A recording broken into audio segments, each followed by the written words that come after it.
comparable expression of spousal love in the celibate vocation? If we have the marital union in the sacrament of marriage, and the Pope is saying, and I'm up here saying, that celibacy is also a living out of the spousal meaning of the body, what is the comparable expression? Well, let's first look at priestly celibacy. Where does the priest consummate his marriage? In the Eucharist. In the Eucharist. If we follow this line of thinking out, we will understand why only a man can be a priest. Where does a man go to train to be a priest? Seminary. What is he learning to do in the seminary? Where do we get that word seminary? He's learning how to inseminate. Who is he learning to inseminate? The church, with his spiritual seed. Only a man can inseminate. If the Eucharist is the consummation of a marriage, then we need a bridegroom and we need a bride. This is where the sexual difference matters, precisely in the call to Holy Communion. This is where difference affords communion and new life. Now, what's something a woman can do that a man simply cannot do? What? Give birth. I cannot give birth. It's impossible. I'm a man. It's impossible. Okay, this is something I simply cannot do. Now, I might be mad about that because this is a profound privilege granted to the female sex. God didn't grant me this privilege. Now, if I got really mad about it, I might even start a campaign.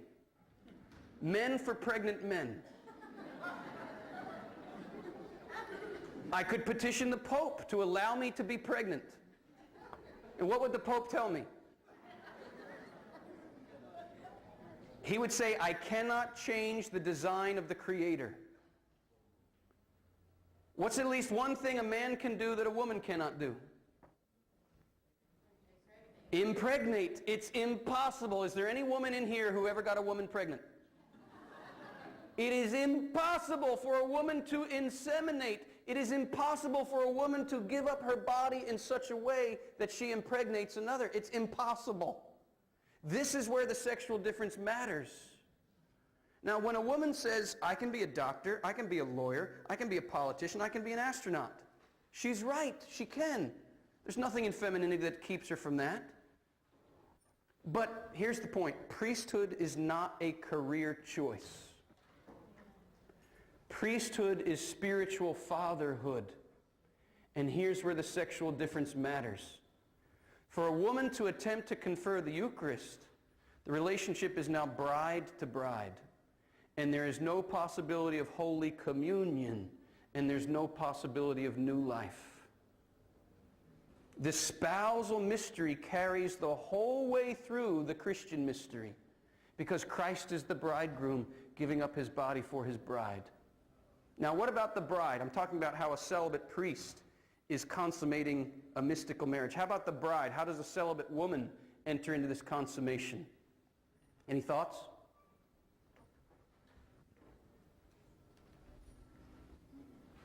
Let's look to Teresa of Avila for a moment. Have you ever seen the statue by Bernini of Teresa of Avila in ecstasy? Anybody ever seen this in Rome? It is scandalous to those who do not understand what is going on. The statue captures her in a moment of ecstasy, in experiencing what the mystics call spousal union, spousal prayer, a mystical spousal union with God.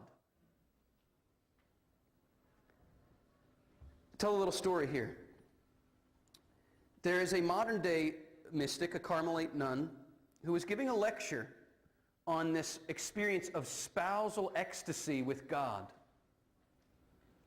And a secular psychologist came up to her afterwards and said, "You are sick."